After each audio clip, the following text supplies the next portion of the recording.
So I was dating this girl at the time, and I was going to school and just flipping pieces on the side, and I was working at Ichiban, and COVID happened, and I was like, I don't know what I'm gonna do with myself because school was done. Like there was some online stuff, but who's really working in online school? And I couldn't work.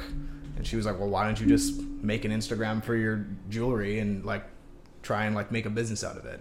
And I'm like, really? Wow. She was one of the only people that like really believed in me. Like my dad, you know how like brown parents are. Go to school, be an engineer. Yeah. Well, bro, it's the same as go to school, be a doctor. That's all they want. You know what I mean? Otherwise, they're failures. So Literally, like, until you prove that, that's my son. Oh, yeah. That's exactly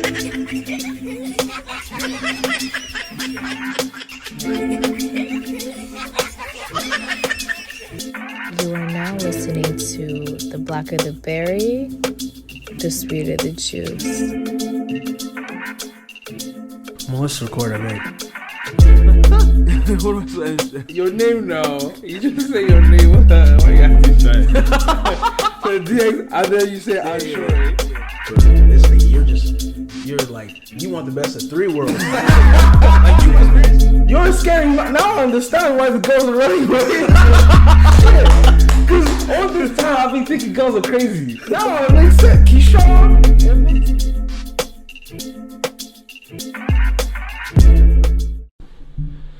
Oh man, anyways, welcome guys to another special episode. I'm your host DX. Straight up in the cut, you know what it is. Big man Shore. We've got a special guest for you guys today. This one I've been wanting to get since the start, but I was thinking of a good time to bring you in. Would you like to introduce yourself? Introduce what you do as well? Man. Yeah, we're here now. My name's Kiran. I actually met you when you worked as a sales associate there. Yeah. This guy was the freshest guy in the store. So, I had to go ask him for the tips on the drip advice. You know what I mean? So this guy, what did you buy that day? Did you get the Montclair toque? Oh, it was just the toque. You tried on the jacket. It was like a mink God. jacket. Beautiful. It was like all like suede. It was pretty badass. But yeah, I felt like I looked like a pimp wearing it. I can't be wearing that. Maybe in a different city, but not here. Yeah. I did. Guys, the reason why I wanted to get this guy on is because at one point I wanted to become a jeweler. Let me not even lie. Yeah. And then when I found out you were a jeweler, that's why I was asking bare questions. And then even with the pod as well, like thinking about future, we wanted to get like something that we can have as like an emblem for ourselves. Jewelry is something that we're both into. So I was just like, yeah, I'll reach out to you and let you know, so then at least you have that in mind. So when we do decide, let's get something sorted, you can sort us out. 100%. Yeah, we'll get you right for sure. Yeah. Well, how long have you been into jewelry? Into jewelry? Like, I was a consumer before I was in the business. You know what I mean? So, growing up, like my dad's side of the family is East Indian. So like my grandma as a baby would put on like little gold chains, silver chains, whatever. And I was always like very into fashion. You know what I mean? Yeah. I remember one summer, like, remember when Ed Hardy was like that? Oh, was the shit? Yeah. I mowed lawns for a whole summer so I could buy an Ed Hardy t-shirt, bro. I'm not even kidding. You know what I mean? I wore that shit every day. Yeah. But yeah, so into jewelry probably for a long, long time. Now I couldn't really like afford any nice jewelry until I was like in my teen years. You know what I mean? And then, I was always wearing a chain, this, that, the other thing. But like actually buying and selling jewelry, like actively in the business, about 5-6 years. Okay. And like actually having a business and, legitimizing everything and running everything like a real business. Yeah. Probably about 3 years. Oh, so. Yeah. That's cool. I never really thought about like that, like the whole being a jeweler thing. He just kind of told me about you like a little bit ago, but like, how do you like see it from like an entrepreneurial like perspective? Like, how did you like go about like really getting into it? So it's kind of an interesting story. So I moved here from Ottawa. I grew up in Ottawa actually. So I moved here like 6 years ago, and it was I remember the day I had like my own little chains, and I was with this girl, and I wanted to like impress the girl, so I wanted to go buy some jewelry. So we went to, there was 2 stores here that really like specialize in like the hip hop kind of style, you know. So we went there. I looked at the prices and like, I'm a cheap guy. It's the brown in me. You know what I mean? Like, I need to get a deal, bro. I can't pay, you know, full crazy price. Yeah, I feel. So we're looking at the prices. I'm like, nah, it's not for me, you know? So we ended up going to like some pawn shop and I spent like 70% of the money I had to my name on like these 2 gold chains, right? Shit. For the girl? For the girl, man. It was a little bit of both. I felt nice walking out. Yeah. The girl was like, oh, yeah, you're so sick, right? Nah, we've all been there. I feel. Yeah. But then like 2 weeks later, you know, my actions caught up with me. I was like broke. Yeah. Had to pay rent. You know what I mean? Yeah. I'm down bad. All I got is these chains. So I'm like, fuck it. What am I going to do? Took it back to the pawn shop? Nah, I put them on Kijiji. The pawn shop was last resort. You know what I mean? Because I know they weren't going to give me shit. Yeah. So I put them on Kijiji and I sold them in like, I want to say like 3 hours, 4 hours. Crazy. Like, it was fast. Oh, you know what I mean? What kind of chains were there? They were like little rope chains. Oh, I remember sick. exactly where I bought it. I bought it AMC Pawn on Sargent, like right in the hood. Yeah. I didn't even know that was the hood because I didn't know Winnipeg. You know, this is good. Chains on. Had no clue what was going on, you know? But I put them on Kijiji, sold them in a few hours, and I actually made a profit. Like, it was a couple $100s or whatever. But when you're broke and you have zero, making $200, you're like, holy crap. Yeah. But what turned the light bulb on for me was the guy who I sold them to. He's like, if you can get jewelry at this prices, me and all my friends will buy for you. Crazy. So then I'm like, oh. Like, I was always like a little entrepreneurial as a kid, you know? Like when they took soda out of the soda machines at school, we like stuffed an empty locker full of soda and like kind of hustled it at lunch, you know? Yeah. So that was kind of like, I was like, oh shit, maybe there's something here, you know what I mean? Yeah. So that's essentially how it got started. Was that. What was the next purchase after that? The next purchase after that, bro, I went right back to the same pawn shop. I was like, okay, what else do you guys have? They didn't really have much. So what I did for like that whole summer was I would like bus around the city. Oh yeah. To gold buyers, this pawn shop, that pawn shop, you know. And I try to like negotiate a bit, saying if I buy regularly, will you guys, you know, cut me a rate? You know, most of them told me to just, there's the door, like see ya, you know. But there was a few people who didn't, and that was like where I started getting my pieces from, right? Okay. Because when I first started, I was just like buying and selling like pre-owned stuff, and I wasn't even looking at it like, oh, this is a business. It was just like I was making a little bit of money. Yeah, like a side hustle kind of thing. Exactly. You know what I mean? Yeah. So yeah, that was the gist of it. The next purchase, I can't remember really what I bought, but it was definitely some gold chains. You know what I mean? Was it chains that was the main thing for you? Like, what would you say sells most right now, like in Winnipeg, as a fashion scene per se? For jewelry, yeah, chains are always really hot, man. Everybody wants a chain, you know. Yeah. And you can get like some nice ones that are like relatively inexpensive, you know. If you have like, I mean, $1,000 is still a lot of money, but $1,000 for a gold chain, like, you know what I mean? It's not too bad. There's a pretty strong residual value there, right? You go to sell it, you can get like most of your money back, depending on where you buy it, right? So that's sick, man. I saw.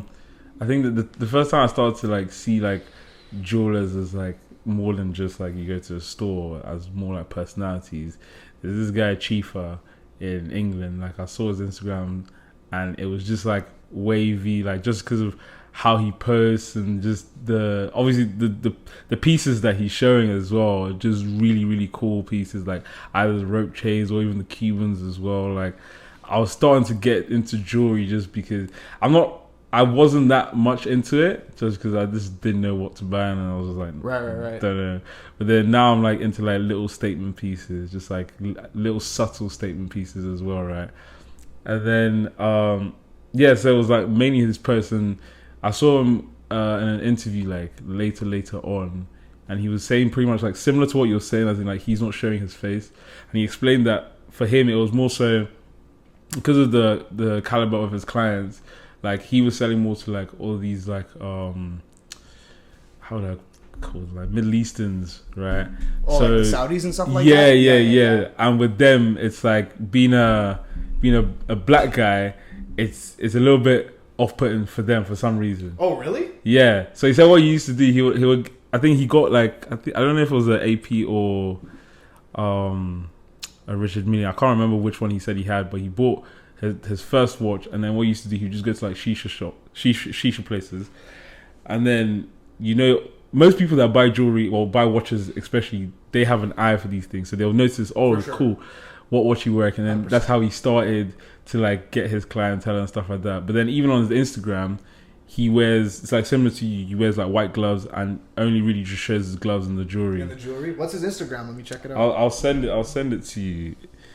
And then it was now when I was working at and then I met you and then I saw your Instagram. I was like, yeah, this is sick. Like just being able to know someone that does this kind of stuff is just sick to even have it in the vicinity, because I don't like, Winnipeg is obviously still growing, especially when it comes to like fashion and stuff like that. For sure. So like just seeing someone that is kind of doing his stuff in that kind of scene was actually pretty cool as well.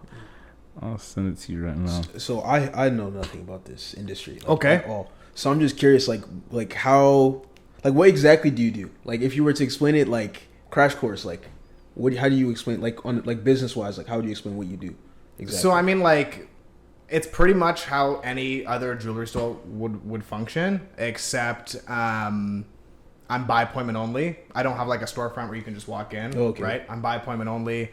Like I have pieces in stock. You know, if you want something ready made, we do custom. I do a lot of sourcing. Like if you see a watch online and you want it, or you see a certain piece, you know what I mean, I can get it for you. So we do everything in Winnipeg except for the manufacturing. The manufacturing is all outsourced. Okay. Yeah. That's cool. We're working on getting it done in-house, but the thing is like the caliber of equipment you need to make the pieces that we make, nobody has it here. Yeah. In most major cities, you have like jewelry districts where it's like an entire building of diamond setters, 3D printers, people who do casting, and it's like you can just run around, you know, like if you've seen some of the TikToks on 47th Street, you can literally just run across the street, cast this in 10 karat gold, pick that up, bring it across the street, set this in diamonds. It's not like that here. You know what I mean? So it's like, it's crazy. It was like very difficult to get it to become like a well-oiled machine. You know what I mean? Yeah. So, yeah. I don't know if that answers your question. I just kind of rambled on it. No. It makes sense now, yeah. Is it just you right now, or have you got like a team of people working together? Like I have a manufacturing team. Yeah. But in terms of in Winnipeg working here, it was just me for the longest period of time. I just recently hired somebody as an assistant to kind of do the back end stuff because I was getting very overwhelmed. Yeah. You know what I mean? Yeah. But for the whole time, it's pretty much just been me. Yeah. Yeah. What would you say your clientele is right now? Who? Yeah, like from when you started till now, if it's changed much. Like the demographic? Yeah. Because for me, I'm interested just because like the culture here is very, very different. Like it's not, I can't even say there's like a either African American, African Canadian, or African scene. Just because from where I'm from, that's mainly the kind of clientele that will buy like jewelry for the most part. Right. It's pretty diverse, man. Honestly, like, you know, we have like a large Aboriginal population here, right? So a lot of the clients, you know, they're from that background. You know, anywhere from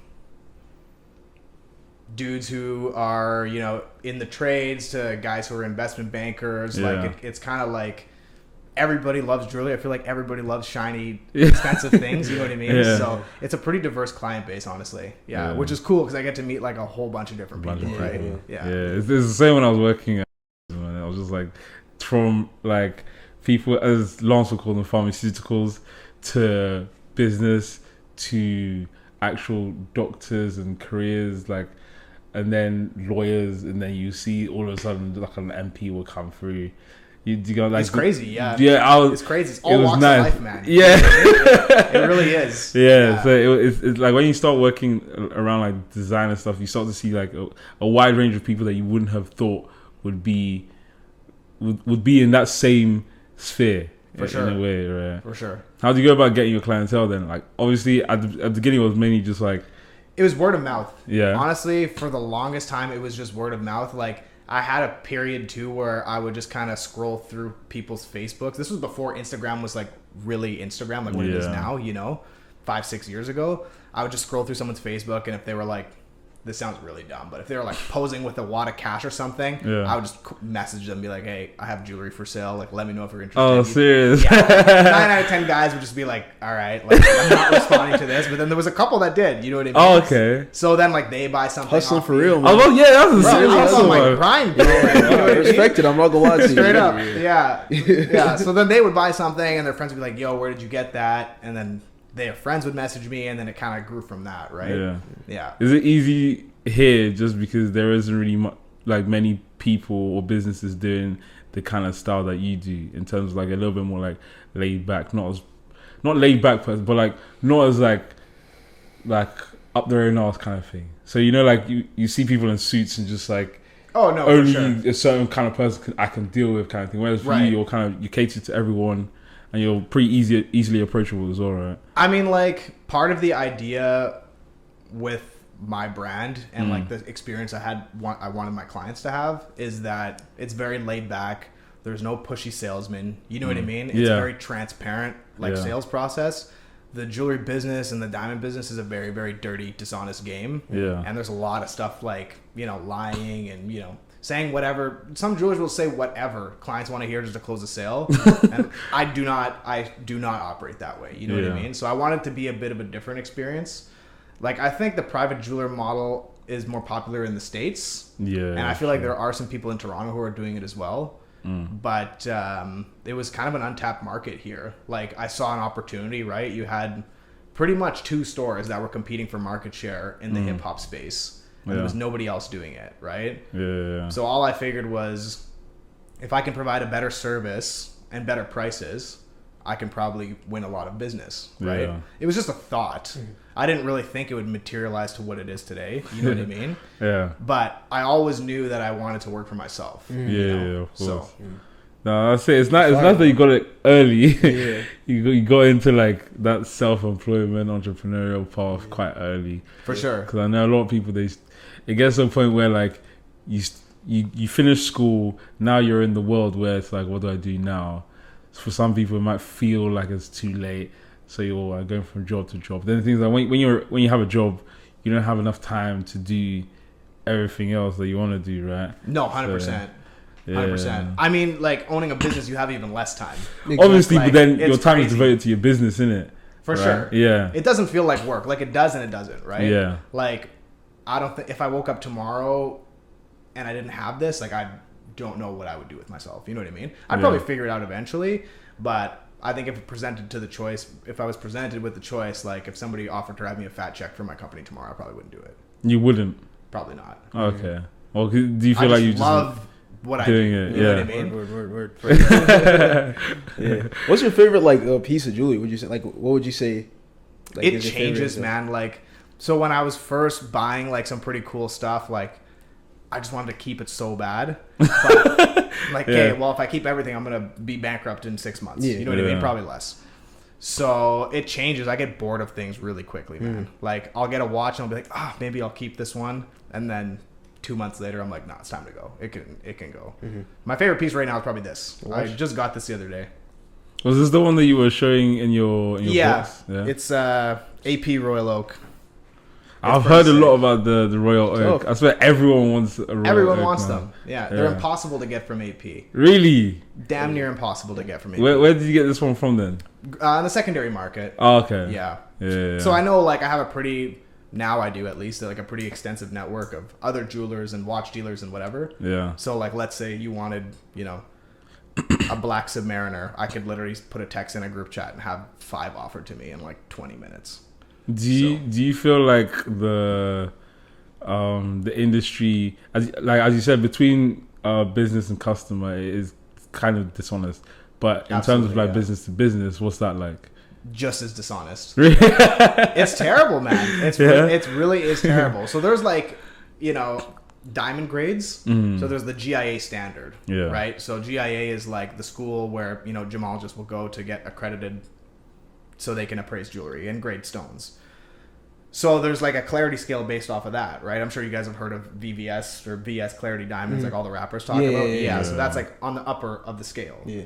So like I'll give you an example about manufacturers being dishonest, like a B2B dishonest. Like I'm at the jewelry show in Las Vegas and I'm looking at merchandise and I ask them, and this is a big company, you know, they have like $15 million worth of jewelry on display. Like they're a big deal. I asked them, like, what quality goods are you putting in your merchandise? And they said, oh, it's SI, which is a step under VS. So I have a little jeweler's loop, and I look at the stones, and they're all, like, I1, I2, which is, like, 2-3 grades lower down than what they're actually telling me. And I'm like, well, what the fuck is this? You know, because I asked them, is it actually SI or is it I? And they're like, no, it's SI. It's not. Were they not expecting you to know what you're talking about? Know your stuff? It was probably a little bit of two things. There's probably a bit of that, and then also in the States, the grading is just so loose. Like, it's a legitimate free-for-all in the States. Like, I had a customer who, long story short, he spent a ton of money at some big jewelry store in Miami. Yeah. They told him it was, like, all VS, and it's, like, 3 grades lower than what he paid for. Yeah. Peak. Yeah. Like, big 5 figures he got ripped off for. Oh, my days. Yeah. And this is from a big name. You know what I mean? It's craziness. Yeah. How's the scene in Canada, then? The jewelry scene? Yeah. I would say it's definitely more honest than the States in terms of like people being upfront about what the quality of their merchandise is. But it depends where you go. Like, I can name you 5 people right now that, like, if you go and buy their VS diamonds, like, I'll bet the farm that it's not. You know what I mean? For sure. But it's hard, right? Like, let's say if I were to, you have a bunch of money, you want to buy a iced out chain that's all VS. And I'm like, yeah, brother, it's VS. Like, you don't know anything about diamonds. You're not going to check with a microscope. You know what I mean? So if it look good, look shiny. If it shines, right? If it blings right. Yeah, exactly. If it blings right. Look. Exactly. So what would you say is like what would you say is the hardest part of like owning your business? Like the hardest part, like the hardest thing that you have to do on like day-to-day wise? Oh man, that's a tough question. Because you run into so many problems. I feel like owning your own business is just constantly solving problems. 100%. You know what I mean? 100%. Honestly, it depends. Sometimes it's capital management because I don't have any loans or, you can get credit with some suppliers, but I just pay for everything. So it's kind of like, okay, do I spend X amount of dollars on this, or do I spend them on a bunch of gold chains, or do I spend them, you know what I mean? Yeah. It's tricky to manage the capital because it's a very capital intensive business. Also, customer service can be like, it can be a lot to deal with sometimes. You know what I mean? People spend a lot of money. Like, I got a lot of great clients. Like, I love you all if you guys ever watch this, but some people, they spend a lot of money, they feel very entitled, and they kind of just boss you around, right? And it's like learning to draw the line and be professional and stern, and not allowing people to walk all over you, but not telling the person to go fuck themselves. You know what I mean? Yeah. So do you find yourself in that situation a lot, or you have to like control I mean, yes and no. It depends on the week, right? Like, usually I'm pretty good at managing that, but if I have, jobs that are being messed up and, deadlines aren't being met and like all these other issues are going on, and then I have this guy yipping at me about, you know what I mean, wanting 50% off on a chain that's $1,000, like crazy. Yeah, then my blood kind of boils a little bit, but usually I'm pretty good at managing. Are you a calm guy? Would you say, like, is your personality calm, or are you a little bit more like spicy? It depends. You have to take the glasses off. I'm sweating, bro. This light is hot. Fair enough. No, it depends on the day. Like, back in the day when I was a teenager, I was a very angry person. I'm not an angry person anymore, but I'm very I'm for sure like ADHD.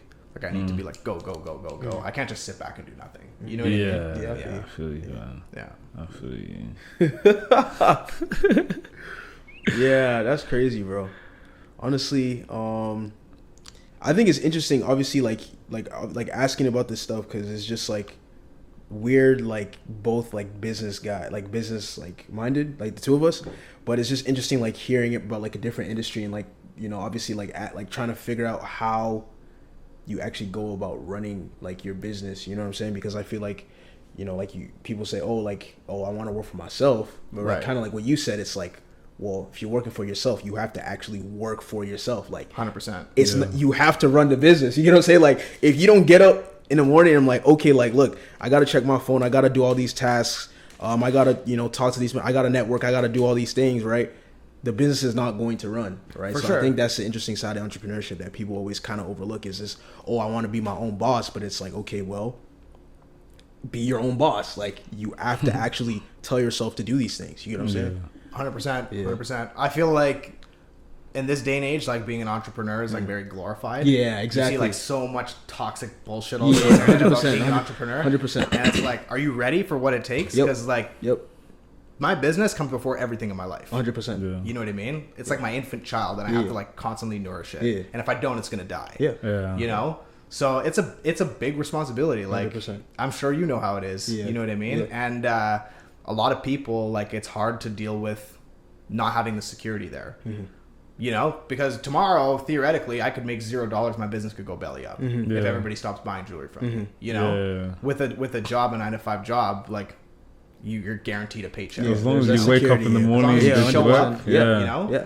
and you can Yeah. leave work, and like usually your problems won't follow you home. Right? Yeah. It's like, I'm on my phone midnight sometimes, Yeah. closing deals and trying to figure out problems. Yeah, right? yeah. Yeah. So Yeah. my girlfriend hates that. Hey man, look. Can you just put the phone away? No, I can't. I gotta make sure this money's keep coming in. You You know what I mean? Yeah, but that's interesting. We can actually kind of talk about the 9-to-5 as opposed to the like working for yourself thing, because it's kind of like what you said. Like, are you ready for that? Are you ready for the moment? And we talk about this all the time. Like, niggas, like people just like you said, it's all over social media, right? You see all these little kids, or you see all these like, oh, I have hundreds, like they're flashing like their hundreds and all this shit, and everyone's like, oh, like I want to work for myself, like I want to like start a side hustle, start a business. It's like, bro, like, are you actually ready for that? Like, it's a lot of work.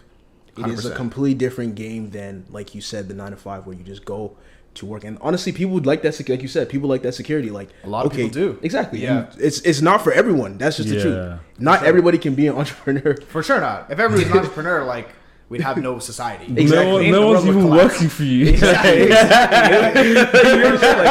It's not, bro. It's not gonna work, man. for you. No, it's not gonna work, man. It's not gonna work.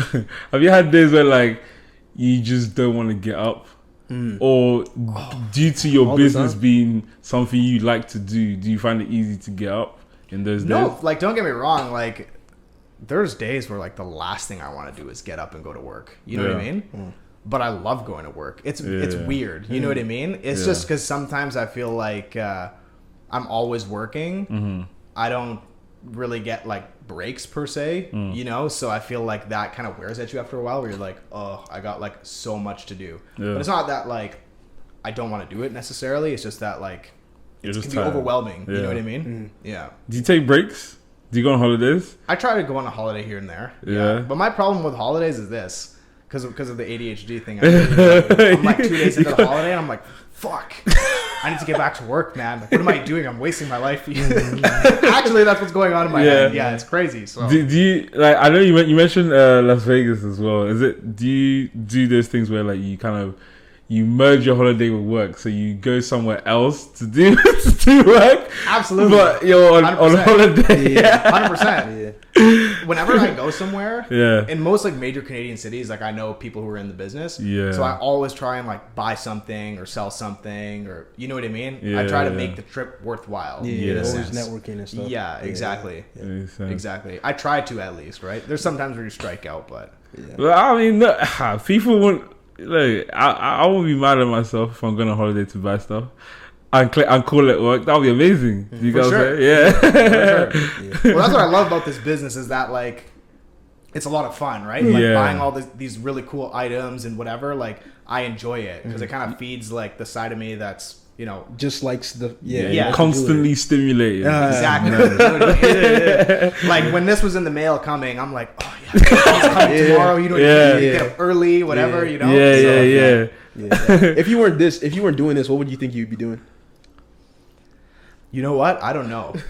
As a kid, I wanted to be an investment banker. Oh, okay. That's what I Oh, wanted to sick. do. I mean, Yeah. not far off. You invest into pieces and then you sell them. It was almost like the stock exchange, isn't it? I suppose in a sense. I mean, I think later in life I realized that with my personality, sitting behind a desk all day, I'd go absolutely fucking crazy. Yeah. You know? Yeah, I feel you. Yeah. Yeah, it's the same way. When I was at work, I'm like, yeah, all I do all day is walk around these four walls. I couldn't take it, man. Yeah. I just couldn't take, because even with retail, I've never really wanted to work retail. That's why I chose, because it wouldn't necessarily feel like retail. There's a lot of learning. It's a big learning curve compared to working at any other random store. For sure. And then you get the whole fashion element, then the tailoring element. So like for me, that's what drew me there. It's pretty. I was like, It's pretty high end. exactly. Yeah. So I was like, you know what, I'll go there. But then the retail side was always like at the back of my brain saying, bro, you're just standing for hours. And like, and it's not even the standing. It's just like my mind is thinking of so many other things that I want to be doing. For sure. You know, especially with this, cutting hair as well. I'm having to tell clients, like my hours are so limited outside of work. And I know that these 5 hours that no one has come in, I could have been cutting hair. You could have been making money. Oh my god! Right, it was getting to me. Retail sales is tough, bro. Yeah, I sold shoes at Sport Check when I was like 18 or 19. People are strange. That's all I have to say. If you work in a store selling anything, you'll find out that some people are very strange. Yeah, you start to wonder like how their brain works. What's been your hardest job outside of this then? What would be my other job? Your hardest job outside of this? Yeah. Have you had many other jobs? Yeah. Well, depends how you define hard. Like I've done a few, like labor, like construction. No, not construction, but like landscaping. Oh, okay. That was like pretty tough, especially when you're like hungover as shit. It's like Sunday and you gotta go. You know what I mean? Yeah. Bad time. Window cleaning, that was like pretty. You're climbing up ladders, like cleaning like crazy high windows. Like that was like, you know, a little bit scary too. But other than that, it was retail, and then I worked in restaurants too. Mm-hmm. I worked at my uncle's restaurant cleaning dishes, and then I worked at Ichiban, like the teppanyaki house, bussing tables. That was something hard? Else. It wasn't like, it was just draining. You know what I mean? Yeah, very draining. Yeah. Which was your favorite outside of the jewelers then? Out of the previous jobs I've worked? Shit. Well, you hated all of them. I mean, so this is the one thing that I'll say about like my current work versus those other jobs I've worked in the past. Yeah. Like at all those other jobs, I'd be like, okay, only got 2 hours left. Yeah. I don't have that at all anymore. Yeah, I feel you. You know what I mean? Yeah. So. Yeah. How's it balancing work with like the rest of your life, like lifestyle and stuff like that? It's tough, man. Is it? It's tough. Yeah. I'm sure you know. Yeah. That's probably the hardest thing. Yeah. Because you gotta, make time for your loved ones. You gotta make time for yourself. Because if your own mental health and everything else is not in check, everything's gonna crumble. 100%. Right? Yeah. So it's tough, man. It's something I work on all the time. You know. Because I want to be working all the time, but at the same time, it's like, okay, I need to take care of my physical health, my mental health. You don't want to burn out. Exactly. Yeah. Has your girlfriend been with you like since you started, or just how does she find it then?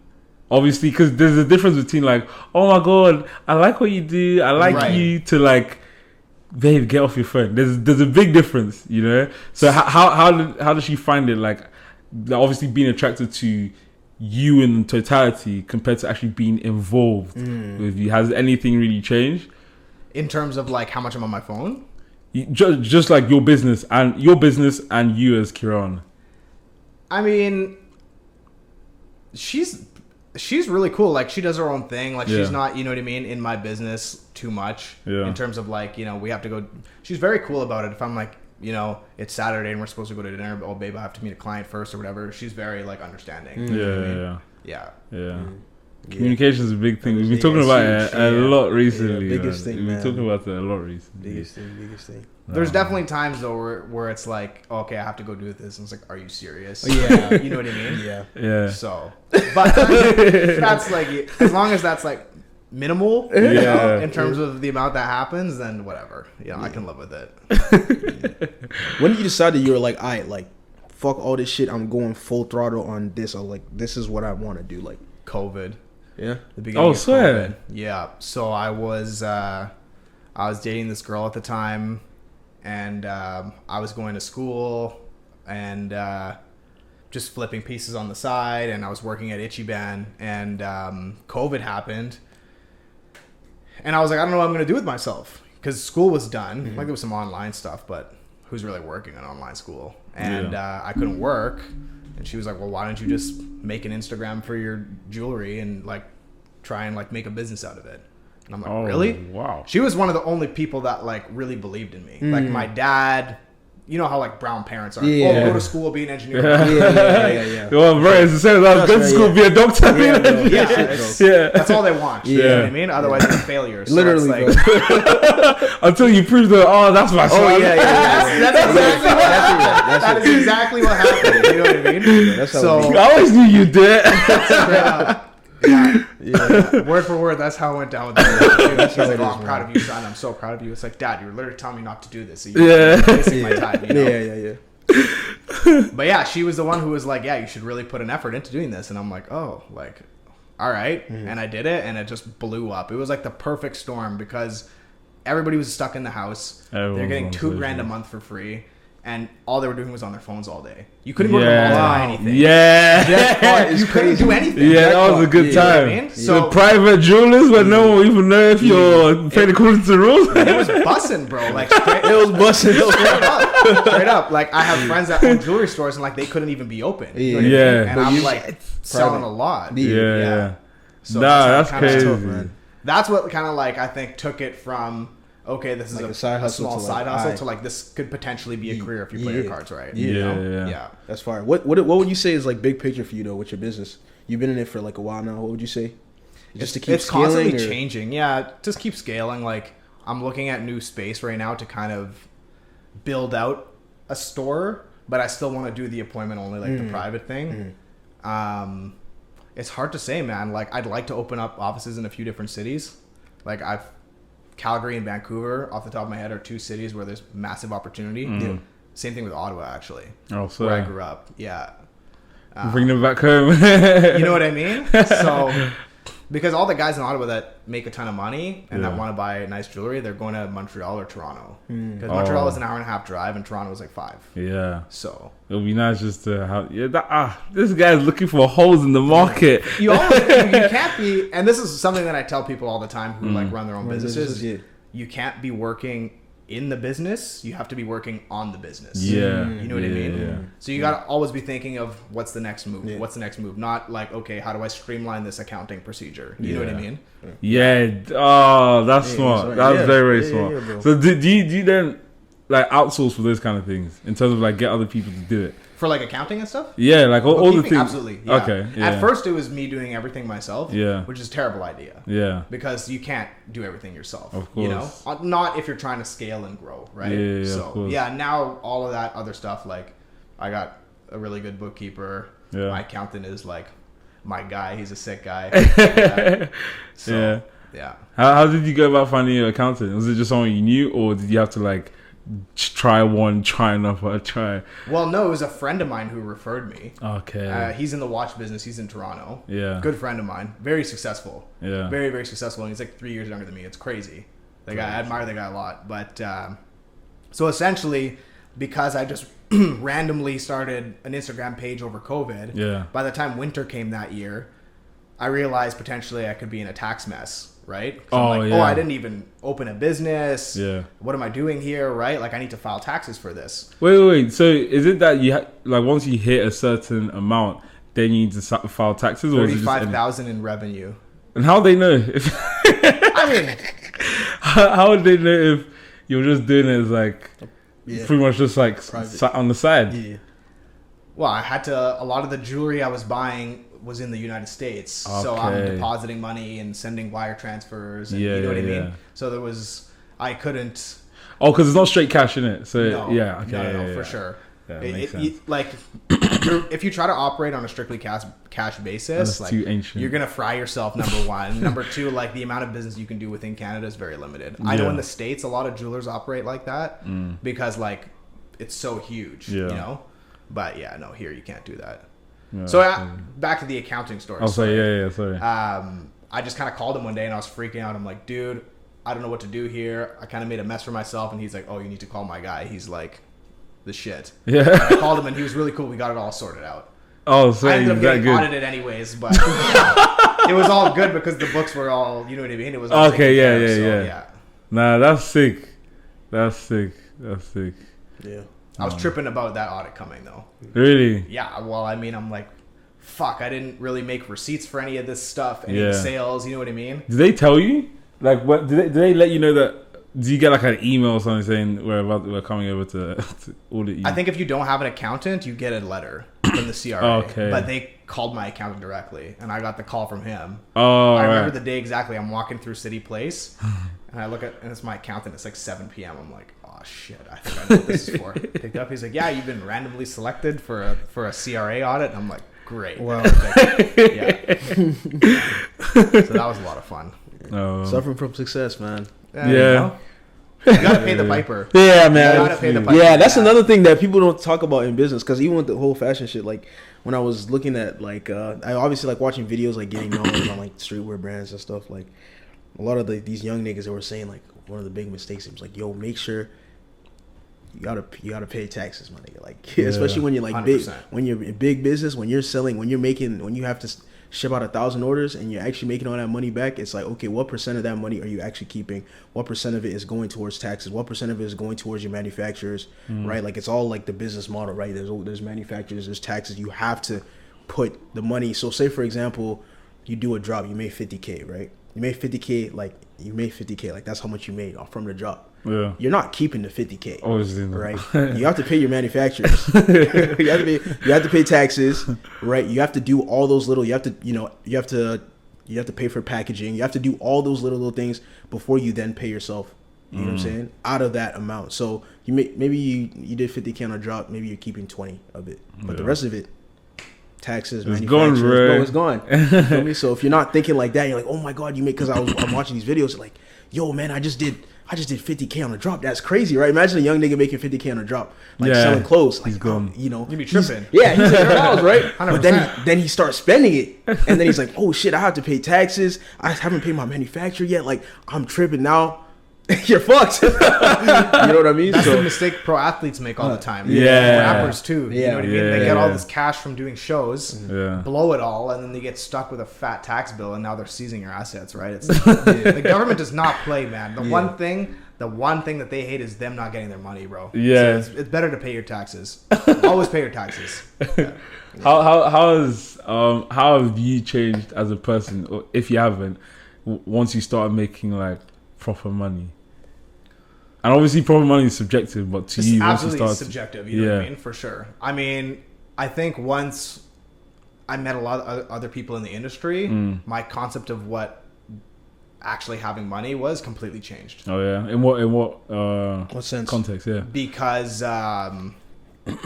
like I'm surprised I made it this far in this business, because a lot of people who are in the jewelry business, it's family wealth. You know, it's passed down through the generations, or like they have very, very, very deep pockets to begin with. Yeah. And I mean, I started this with like, you know what I mean, $1,000. Yeah. A couple $1,000. So it's like, I mean, it shows it's possible. Like that's the thing. When you get people like yourself, right, that start from pretty much not the same compared to other people who start from nothing, it's like, it reiterates that message of you can literally do anything you want to do. Absolutely. You get what I'm saying? And it's nice that you're able to, you know, tell us or be an example of that kind of a story as well. Like, literally, you started from like, what, 2 chains, and then now you've got like a whole. You're the boss, man. You know what I'm saying? Like, I don't know about a boss. You're the boss. But it's an inspiring story. It's definitely an inspiring story, man. But yeah, in terms of like, do you feel like you changed? As in, obviously, you said your mindset changed in terms of like how you view money as well. See, this is the thing, man. But, like, when I was broke, and like broke is subjective again, but like when I had like $1,000 to my name, right? Like, all I wanted to do was show off and be flashy and you know, be in your face and buy designer and whatever. Like, don't get me wrong, I still appreciate nice things, but I feel like when you're actually making money, the last thing you want to do is spend it, be flashy and rub it in people's faces. You know what I mean? I think that's like a bad look. Yeah. And I always thought that like, oh, if I make X amount of dollars, like I'll feel like I'm on top of the world. You know what I mean? I can go do whatever I want subjectively, you know, buy whatever I want, again, within context. But you just realize that like all of that external shit really doesn't matter. Yeah, it doesn't fucking matter at all. It's so crazy how you see how crazy this life shit is. Yeah, because it's just like we hear this shit all the time. But it's like, obviously, you physically being here and saying the same thing. It's just crazy because we hear about all the time. It's just like, you see all the, like, it's just ironic how it's kind of like the opposite of what happens when you don't have money. Like, you're chasing money, you want to be this, whatever. Then you have money, and then you don't care about all the shit that you cared about that you wanted to have money for. Yeah. You know what I mean? So it's, bro, life is crazy. It really is, man. It's very strange. It really is. When you're chasing the money, you're like, oh, you can't wait to buy designer. You can't wait to be that nigga. You can't wait to buy all the flashy cars. Yeah. You have the money. You're just chilling. Why? Like, why would I do that? It's only gonna create like problems because I'm gonna tell you straight up, like other dudes who have like more money than me, like let's say I were to buy a sick car, like they don't give a shit. Yeah, you know what I mean? The only people like it's kind of having an impact on is the people who are like less fortunate than you. And all that's doing is like making them envious, jealous, or upset. It's like you're bringing nothing but negative energy on yourself doing this shit. You know what I mean? I think a lot of it is also to do with like access. Like obviously when you don't have much, and I think again it goes back to even that conversation of people wanting crazy girlfriends or boyfriends. It's like you're not understanding exactly what the need is. The need, I think, for most people is that craving for the accessibility of these things. You want to be in a position where you can actually think, okay, one day I just wake up and say, oh shit, I want to go to Bora Bora. Right. Do you know what I'm saying? Like you actually want to be able to have the choice to do that. Yeah. But people, like a lot of people mistake that for like actually taking that flight and showing other people that I can do this. Yeah. Right. Then, as you said, by the time you get to that point where it's accessible, you have the freedom to do it. You're already thinking of like, I can actually do something better. Yeah. That is more beneficial to myself. 100%. You know what I'm saying? So I think that's what a lot of people don't understand is like, again, this whole like self-reflection thing and I look in the mirror, understanding exactly what is what within yourself is so important because you end up chasing something that could actually end you in a bad way. Miserable. Yeah. I feel like if you just chase, like if money was the only objective for my business, I would be miserable and my business would fail. Yeah. Like money itself means nothing. It's just a tool. Yeah. That you can, have freedom with. Of course. Right? Yeah. It's just a currency, essentially. For sure. Literally and figuratively. It's just a currency. I feel like if you make money your purpose in life, like you're going to be lost. Because there's no satisfaction in like, I know dudes who are, you know what I mean, worth 10, 15, 20 million dollars. Yeah. And you ask them, like, in their minds, when they made their first million, they thought that was going to be it. But they're not satisfied, you know? Yeah. They know guys who have even more money than them. And they're like, oh, that guy has a nicer car. Or that guy has... It's just never enough. Yeah. You know what I mean? Literally. Yeah. What would you say is one thing that you do when it comes to networking that helps you? I don't know. I just try to look people straight in the eyes and just be myself and be honest, man. Yeah. You know what I mean? Yeah, fair enough. I mean, try not to swear as much as possible. I read the room, you know what I mean? Yeah, obviously. But, I mean, there's not really like a strategy I use. I'm just pretty straightforward. Yeah. And what about like finding new clients, like people you're not meeting in person? Do you travel a lot in order to be in those spaces? Or now that you have the Instagram, do you use your Instagram a lot more for like networking and building your sphere? From a client, like in terms of like client acquisition, Instagram is definitely huge. Oh yeah? Huge. Absolutely huge. Yeah. Word of mouth and Instagram are probably the two biggest things. Yeah. And then being out and about and someone says, oh, those are nice chains or whatever, you know, and then I'm like, oh, here's a business card. I can take care of you. That type of thing, right? Gotcha. So you are also your marketing tool. Would you say? Absolutely. Sure. Yeah, this guy. The one that I saw in these Cartiers, I said, what? Strategic, man. The jewelry, like, it sells itself, you know? If you're coming to the office to look at pieces, like, I don't need to, like, convince you that it's a good idea to buy it. Like, you put the stuff on and you look in the mirror and, like, you're feeling the effects of immediately. That dopamine rush is crazy. You feel me? Immediately. Sure. But you know what? One thing I like about your style is that, like, I know there's some people that have a lot of jewelry, and the jewelry is their be all and end all. But with you, it's very well put together. Even like your clothes, the way you design, like your fashion, it actually makes sense. A lot of the time when I see you, it's like to see the designer, it's almost like you have to kind of look a little bit harder. So like, for example, I think the day I talked to you about the rings, I think that day everything was pretty plain colors, and then you have just like the Cartiers on, or like a nice little watch or something, but it's not like shouting in your face. Yeah. Even like right now, you've got some very simple basic colors, but then everything just goes together really, really well, which is what I really like about your style and everything. I feel like overdoing it just looks tacky. Yeah. You know what I mean? Like you see a guy head to toe like Burberry or Louis, it just looks like it just... Yeah. Especially when the dude, like, you see this the worst in Miami. If you ever go to Miami, you'll see like 50-year-old white guys who are going gray. Yeah, who are like being full juicing tracksuits. it, full Louis down, and you're just Crazy. like, bro, like, you look so stupid. You know what I mean? Like, you're not impressing anybody, you know? Yeah. Nah, man. So are you into fashion as well? Is it not just For sure. Yeah, for sure. What kind of fashion would you say it is? Are you just... How would you describe your style? Yeah. I don't know, man. It's obviously like the jewelry that I sell is pretty influenced by like hip hop culture. Yeah, for sure. For sure. Yeah. But I don't know. I like to switch it up, man. Like I'll do Like I can do the, you know what I mean, the streetwear look and like the ripped jeans and the trainers, but I'll also like put on some loafers and like a wool like sweater and like, you know what I mean, clean up too. So it kind of depends. Are you much of a suit guy? I love wearing suits. Yeah. But I just like never have the occasion to wear them. Fair enough. Yeah, I feel it. You say like the what's it called? Like all the like the work you did before, because I know you said you worked at like tables and stuff. Would you say that like helped you build up certain social skills to like now run your business?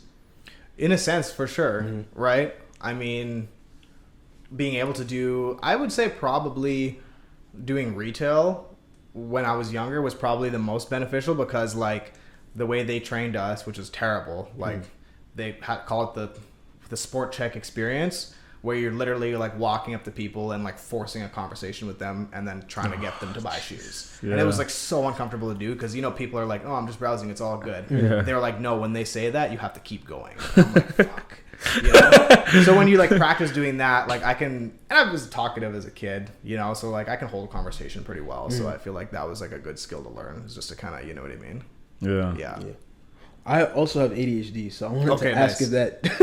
So, Nice. okay, nice. Well, I was wanting to ask, like, in terms of like when it comes to like your business and shit, like, or just like doing tasks, like, do you think it's like something like manageable, or like do you think it helps or it doesn't help when it comes to like I think doing it's a tasks and double-edged sword. being productive and shit? I think it's a double-edged sword, because I feel like it contributes to like how driven I am, but at the same time, like, it can be a negative, right? Because I'm like, oh, I got to do a million things at once, and I'm overwhelming myself, right? Yeah. But at the same time, like, my brain's kind of never really shutting off, so I'm always like thinking, okay, this is the next play. I got to do this. I got to do this, right? Yeah. So it's a hate and love relationship. I'm sure you feel the same.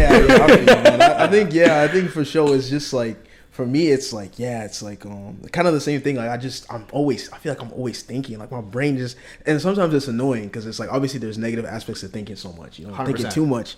But at the same time, I feel like I'm low-key blessed too, because I'm just like, man, I'm always thinking. That I think that's why I'm able to be on a platform like this and just like share so much knowledge and like actually like say good shit, you know what I'm saying, for other people to like learn and educate others about certain things, because like I'm always thinking, I'm always kind of like trying to get the meaning behind things and learn from others, you know what I'm saying? So 100%.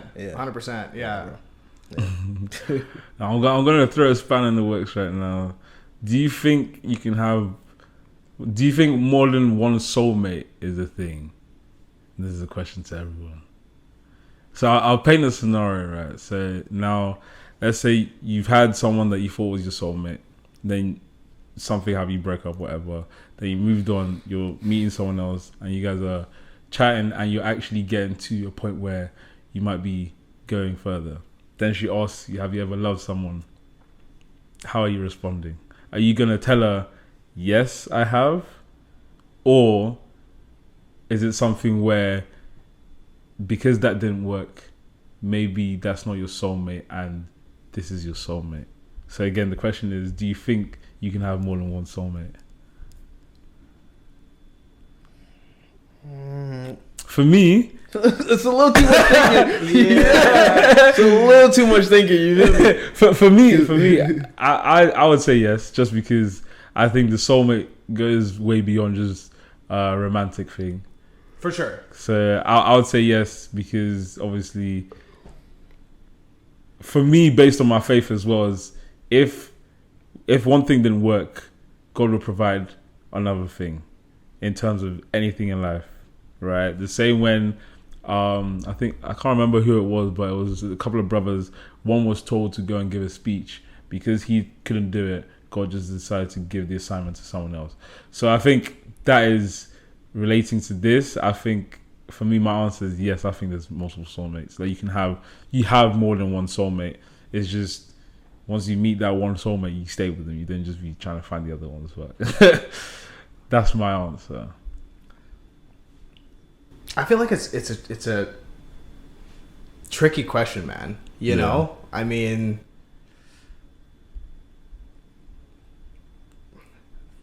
the concept of what a soulmate is, like, I don't know. You know what I mean? I feel like that you could probably debate for a long time. Obviously, yeah. I feel like, I don't know, with this new social media shit in the last 15 years, it's kind of made dating a little weird. Oh, you don't even get into that. You have, like, the paradox of choice, right? Yeah. Like, crazy, the grass is always greener. Oh, literally. This person looks better than my partner. Yeah, oh, this person makes more money. Oh, this person, you know what I mean? Yeah. And it goes on and on and on. Yeah. Like, nobody's gonna be perfect, right? So I don't know.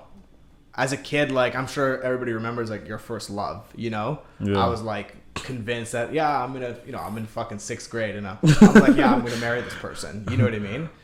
And I feel like every time after that, like, reality kind of kicks in more and it's less like fairy tale-y, you know what I mean? Yeah.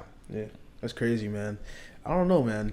I don't know. I started thinking a little too much into that, especially once you brought up faith. I was like, maybe I shouldn't open that because I don't even know how I'll close that conversation. But, like, obviously, I think obviously, there are. Because I was thinking when you asked, I'm like, you're like, okay, there's a lot of people on Earth. Okay, let's put it like that. Like, there's obviously people you could be compatible with, and they could be your soulmate. But at the same time, wouldn't your soulmate be the one you actually end up with and you spend the rest of your life with? That's kind of what I was asking myself when you said it. So I was just like, well, is it this or is it that? You know, so I personally can't answer because that's what I'm like. When you asked me that, that's what I was thinking. There's like a kind of like a fine line between those two, right? I mean, there's different ways to look at it. There could be different definitions. Exactly, right? Yeah. So like, that's what I'm thinking. I'm like, okay, well, there are obviously a lot of people you'll meet throughout your lifetime, right? That could potentially be, your soulmate. But at the same time, wouldn't your soulmate be the person you actually end up with? So the other ones weren't your soulmate. You know what I'm saying? Yeah. So I was like, look, my brain just started working a lot. I think that's a very deep question. Yeah, man. I'm thinking, like, are you talking about soulmate? Like, you meet the person and you're like, oh yeah, I know this is the, you know what I mean? Because, like, I don't even know if that's real, bro. Yeah. Oh yeah. Like, maybe for some people, but I feel like the love at first sight, that kind of thing. Is that what you're saying? You're skeptical about? I don't know.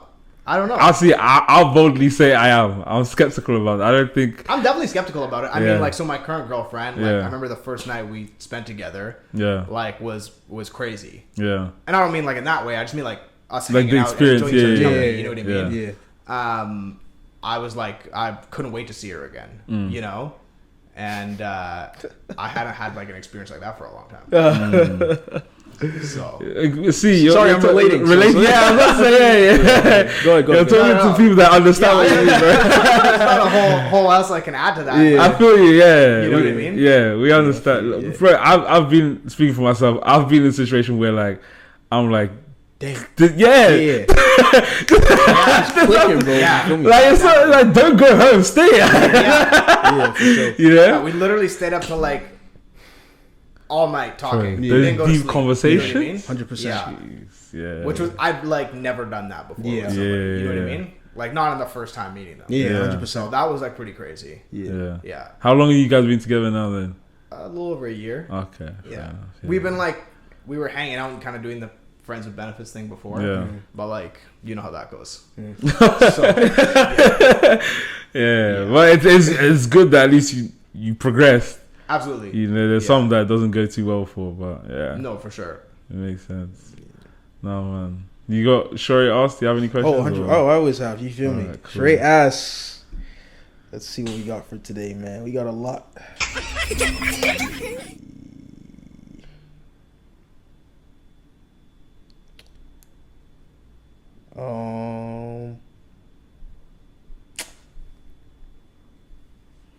Would you cry in front of your girlfriend? Yeah. Would you? Fuck yeah. Yeah. Bro, my dad is one of those like old school man. Oh yeah. You know what I mean? Where he's like, yo, No way. no emotion. I'm bottling the shit, going in the washroom and crying by myself. You know. Yeah. But no, I don't care. Yeah. I don't feel like emasculated if I do that. You know what I mean? Word. Yeah. What about you guys? Yeah, I'll cry for her. Yeah. And why? Why? Yeah, why? Because for me to call someone my girlfriend, I'm starting to devote literally the rest of my life to, like, it's the beginning phase. So I would want to give you the honor of it, as in, like, this is how I'm showing you this is the one, like, you are supposed to be the one. But it's also part of vulnerability. In order for me to take certain things out of her or understand her a little bit more and allow her to open up, I also have to open up. You have to do it too. You know, 100%.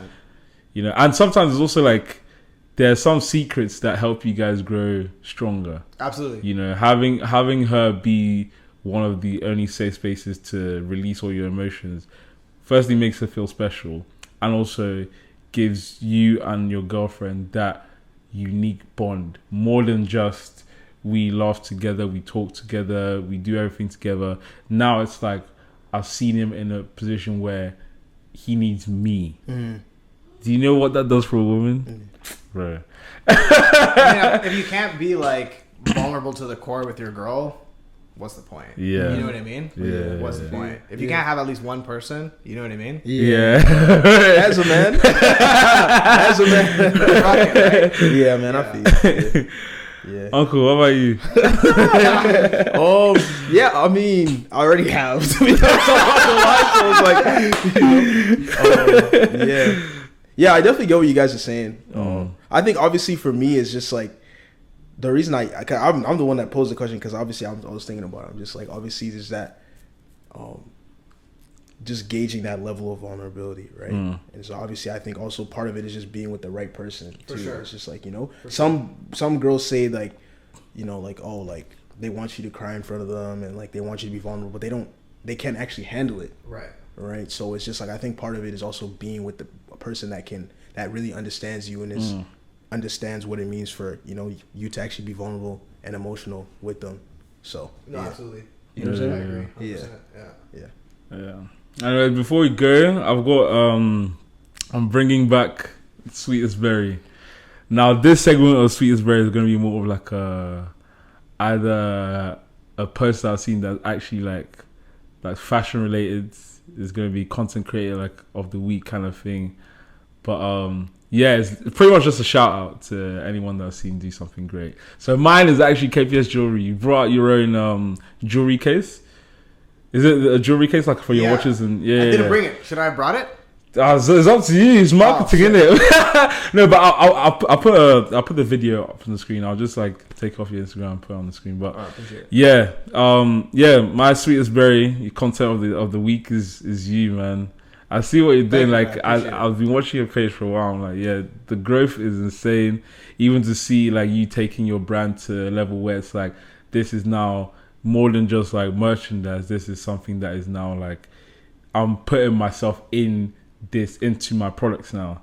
As in like before you know it, I could be selling you like customized jewelry that is specific to KPS Jewellery, which is really sick, you know. Yeah. A jewelry case as well, that's like this is your home. Like you're essentially telling like your clients, anyone that buys that's like this is my home essentially. I'm putting this in my home. This is where I keep all my safe. It's almost like a dedication to like, okay, cool. He is where I keep all my to the brand, right? shit. Every time they open the thing to get their pieces, there exactly, and the association as well, which is really sick. You know, seeing someone actually building their business and personalizing their brand and like really pushing their brand out. Bro, hats off, man. Appreciate it, bro. Thank you. Means a lot. Yeah, but yeah, just one more time, explain everything that you do. Give a shout out to your business before we head off, man. Yeah, sure. So again, I'm Kiran. My company's called KPS Jewellery. We do everything from bridal to crazy big hip hop style jewelry, all iced out, fine watches, pretty much anything you could think of, repairs, you know. And now we have jewelry cases. If you want like the world's best jewelry case, holla at your boy, hook it up. Anyways, guys, subscribe. Don't forget to subscribe. We've got, well, hopefully soon anyways, but we're going to start bringing out some special merch. We've got like the normal merch, but then we've got some exclusive shit coming soon. Yeah, bro. But, full throttle, man. Full throttle. We will BlackerTheBerry see pod. next week, guys. Peace. So.